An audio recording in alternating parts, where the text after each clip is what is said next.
Hey, good morning. So it's about 11 o'clock in Michigan, southern Michigan, on a hot, muggy day. So hopefully I can get this done before it gets too hot. So what I'm going to do today is I'm going to just do a quick video on pulling the alternator, replacing the alternator on my 2010 F150.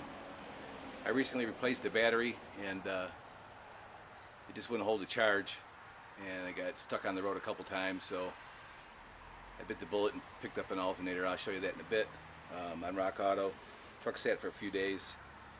I'm also going to do a belt. Kind of been waiting to do the belt, so I might as well just do it as soon as I'm taking the alternator off. So it looks like it's pretty easy to get to in the front, so I'm just going to get the camera set up, look down at the engine compartment, and point out anything that I see that might help. First thing I'm going to do is disconnect the battery. I got to throw a charger on it anyway. I don't know if it has enough charge right now to start the truck once the alternator's changed. Should be pretty straightforward though. It's going to be hot, muggy. Yeah, what are you going to do? It's Michigan. It's what you get. So let's get at it. So there's the alternator down there. Not a big deal. I got to remove this air intake. That's all I should really have to remove, and it should give me enough room. I'm not going to remove the hose, but looks like 3 bolts. Getting the belt on is probably going to be a bigger challenge than anything else. So the first thing I'm going to do is disconnect the negative terminal on the battery, set that aside, and then I'll mount the camera up. Hopefully it'll pick up my voice and stuff. Okay. Step 1, disconnect the battery. Yeah, so I spent the first 15 minutes of the job looking for my 1/4 inch socket set, which I did not find. So, yeah, well, hopefully, hopefully I can work around it. I don't know.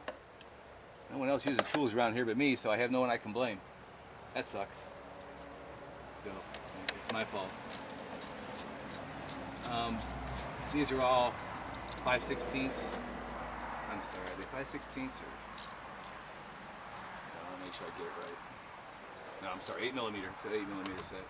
Pretty much everything on this is metric, but I know it.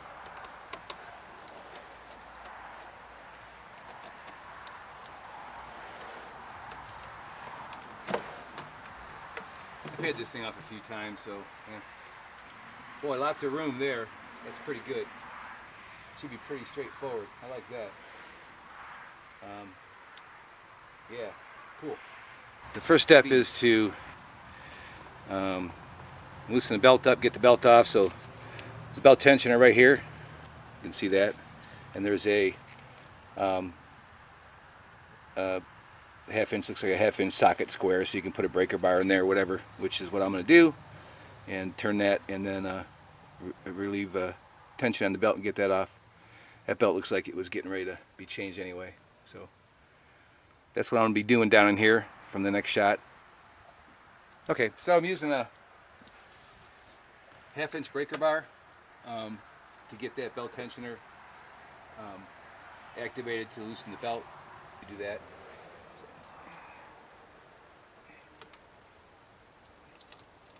Alright, belt's off. If I wasn't changing the belt, I would just leave it right where it's at. And in fact, I'm going to leave it right where it's at, because what I can do is when I get the alternator out, I can just go and take the belt off and put the other one on. Should be able to remember that, I would think. Alright, first thing I'm going to do is remove the electrical connections. There's just a couple. The little clip deal on the back here. You gotta squeeze and pull off. Looks good. And the main positive terminal, which is 13mm. The nut.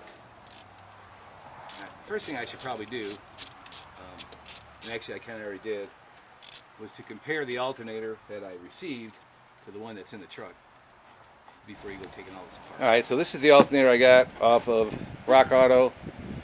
It's a Remy refurbished. That's all I really sell is refurbished. And I don't know, they have about 10 options, and I picked this one. And I've used Remy parts before, I guess, but I don't know. It looks good enough to me. Doing this one-handed here. Box out of the way. It also comes with an instruction pamphlet.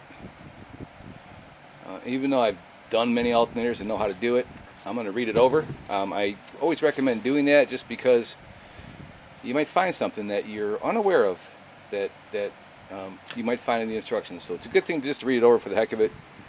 Have a smoke break, take a smoke break or whatever, and drink some coffee. And then I got a Gates belt. I like their belts that I'm going to put on there. So it looks like, at least from the top anyways, there's the terminal and the plug, so it looks good. And then there's a bracket that goes across the top, so definitely looks like the right one. And then a warning: stop.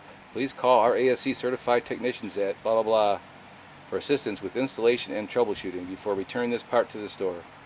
Oh, I guess if it doesn't work or something. Yeah. I hope that doesn't happen. There is a core.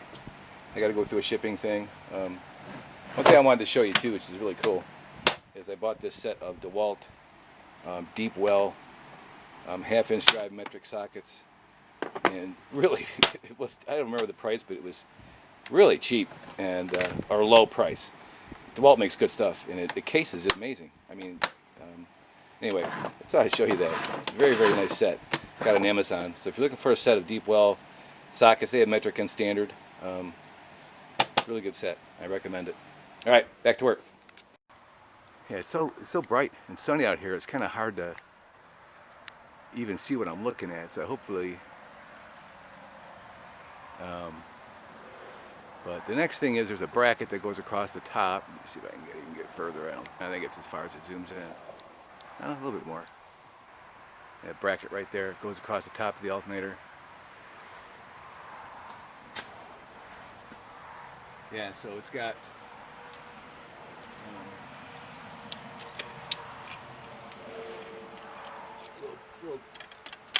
little clip-on thing here that goes on that nut, basically holds all the electrical stuff in place. That's kind of cool. I like that.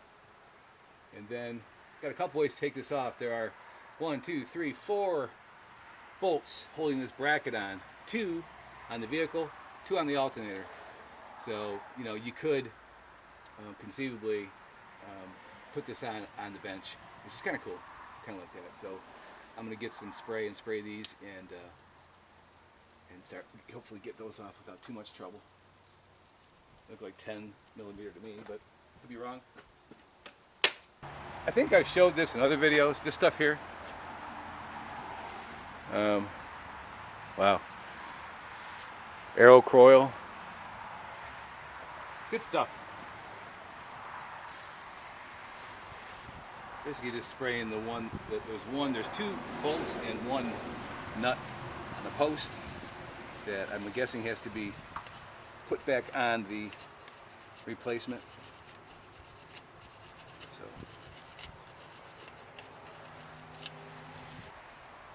yeah, it looks like it is 10.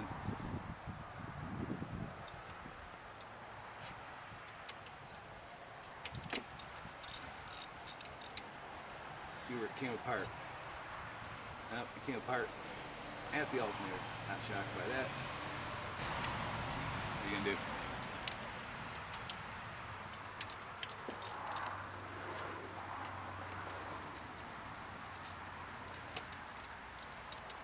I know my hand's probably in the way of a lot of this, but it really is just removing the 4 bolts that are holding the bracket and the alternator together. Pretty simple.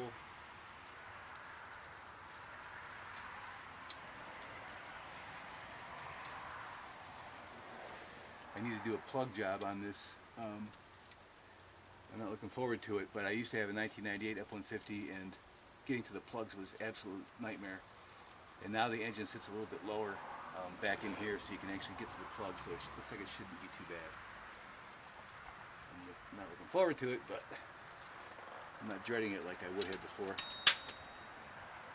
Well, drop the bolt, it fell all the way through. Okay, so we're still in a pretty good position, I think. So what we got going on now is there are two bolts at the bottom here. It looks like that's it. Also 10 millimeter. So everything's 10 millimeters. So, and then it's free. It's coming out right now. Like that.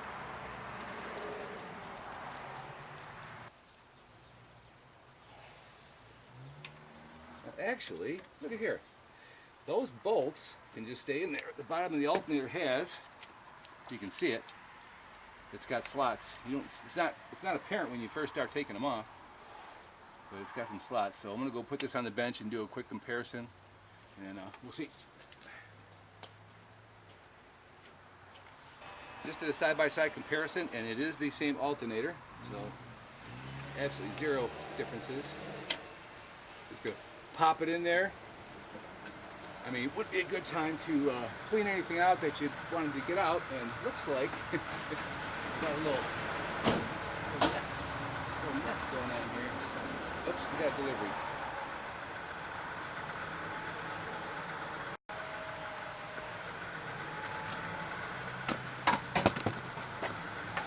Yeah, you can see right in there, I have a nice little some grass, and I don't know if some critter was making a nest, or I'm guessing. I've had issues with that before, mainly with squirrels and walnuts. So I'm going to fire up my my vacuum and suck that out of there, and then I'll come back. Kind of crazy. They went back pretty far in there. But as I was saying, if you're planning to,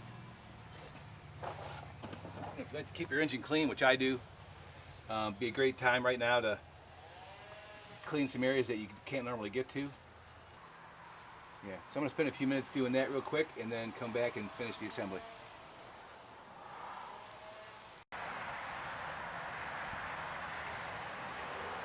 Okay, so spent I don't know, 15 minutes cleaning things up a little bit, and I use this stuff here. Well, I cleaned it with, if you watch some of my other videos, you know I like the stuff called Purple Power. I think it's O'Reilly's, but it might be AutoZone, maybe both, I don't know. You spray it down, then you rinse it off, and use like paint brushes and different brushes to get in the crevices. And does a really good job of getting off the gunk. And then I was watching a video the other day, the guy using this stuff, Meguiar's Ultimate Black, to use on all the plastic and the hosing and stuff, and it seems to do a really nice job, kind of sealing it, make it nice and shiny. So I like that.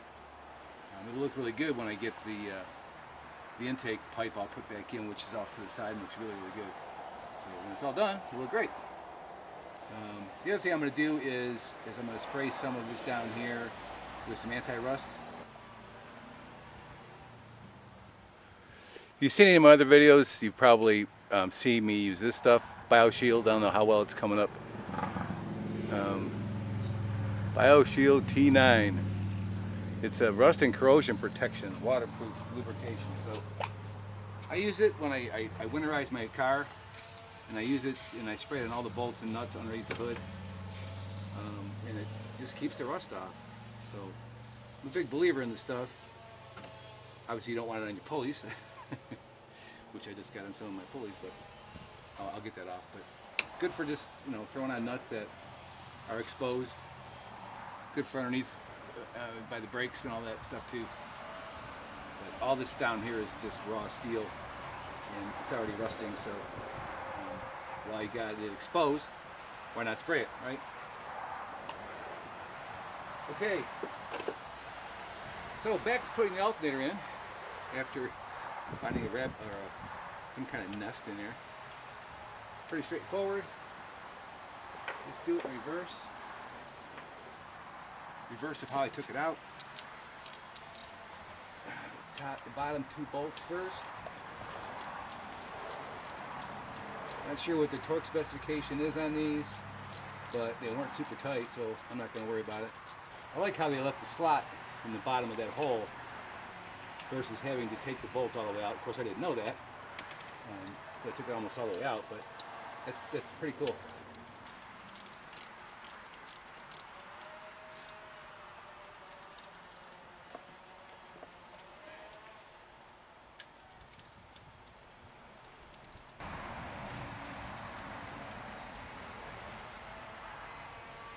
Oh, by the way, I put the charger on the battery. Figured I'd get it charging because I don't know how much juice it has, if it's going to start the vehicle or not. Now, so I got this top bracket. I'm going to go and clean this before I put it on. Okay, so I got the bracket cleaned up. It's in pretty good shape. Otherwise I would repaint it, but it looks pretty good. So I'm going to just go with it the way it is. I don't really have any issues with that. Pretty straightforward, and everything lines right up, which is a good sign.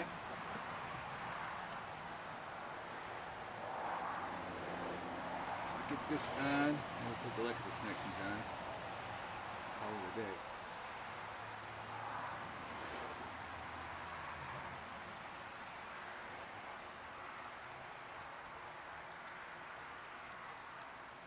And this one with the little post needs to go here because there's a bracket that clips on top of this, or the wiring tender clips on top of that.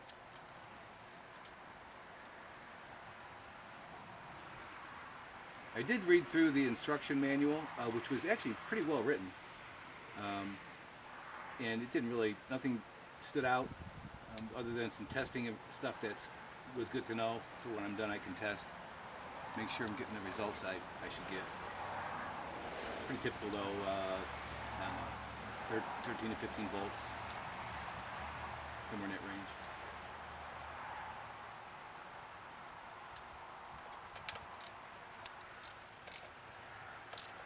Again, these, I don't know what the torque setting is, but they weren't super tight, if you recall, when I took them off. So I'm just going to tighten them up.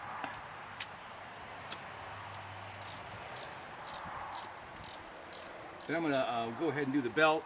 I won't film that because it's just a bunch of, I'll be in the way most of the time trying to do it. I won't be able to see me doing anything anyway, so really no sense in that. Like I said, I got the battery charging. Should get enough of a charge to start it up by the time I'm done. And I have some errands to run. We'll see if it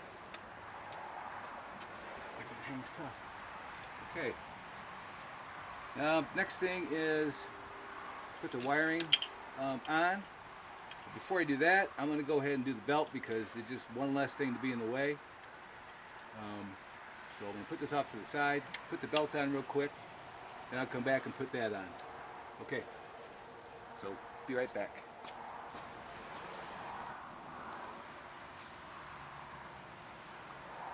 Okay, got the belt in. Relatively easy, that wasn't too bad. The last thing is to, this little baby just sits on top of there. I'm going to get some sandpaper and clean that, or a wire brush, and clean that connector up a little bit.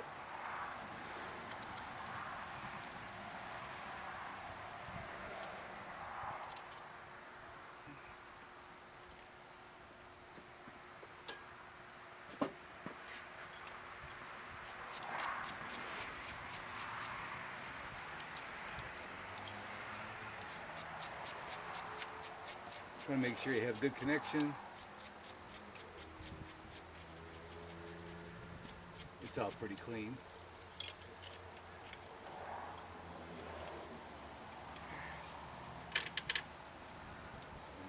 Block washer and the nut, which you probably can't see. You really don't want to get, this is where you can get into trouble. If you over tighten that, you can easily strip that out because that's brass. Gotta be careful.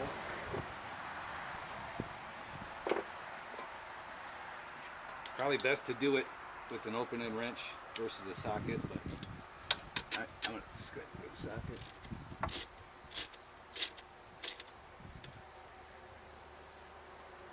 Just get it good and snug, and it's more than enough. And I'm going to probably put a little lithium grease on there. Yeah, I like to use the white lithium grease on my battery terminals. Anything it could get, it just helps keep them from getting corroded. It works really well and it stays put, man. You don't need a lot. Alright. Last but not least, our electrical connection. It's spray it with contact cleaner, but it looks pretty good, so I'm not going to worry about it. Snaps on there good. This isn't snapping on, so the base of this is a little bit different than it was. It's not snapping on there really good, but it's sitting on there good. So I went just for the heck of it and looked at the other alternator. And the reason this is not snapping down is there's this piece is different, and that's where the bolt comes out of the alternator, the lead. There's this plastic ring around it that allows this to snap down like that, which doesn't come on this one. So not a lot you can do.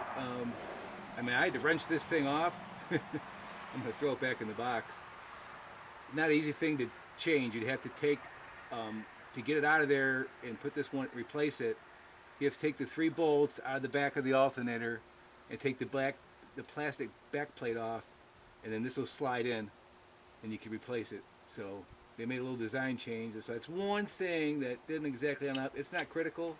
I mean, that cap will sit on top of there. It shouldn't go anywhere, but it's not snapping on like it did with this one. So, and it's kind of a bummer, but not a big deal. But I was just curious and I wanted to show you that.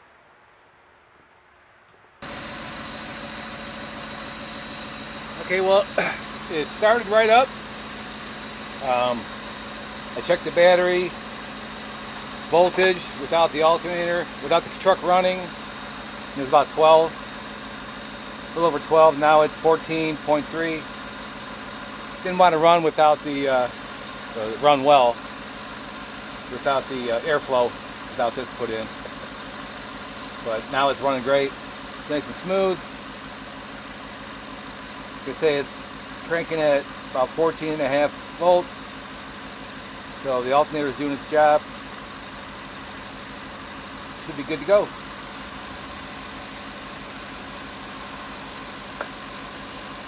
It looks good, nice and clean. Everything's working well. So that's it. If you have any questions,